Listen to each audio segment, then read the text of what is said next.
चलो आप और भीड़ देखियो ओहिठाम पूरा सामने देखियो पूरा एकदम लाइट लाइट चमक रहा है चारों तरफ। अब नज़ारा बेजोड़ है।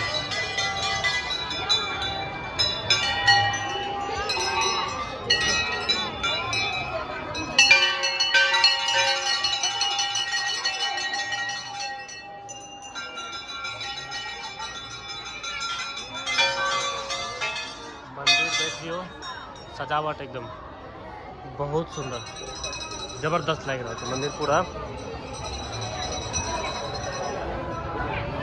पूरा कोन रात कनी और अनहार हेतै तो और नीक लगतै। जब साँझ भ गेल छै और आप चलो अंदर।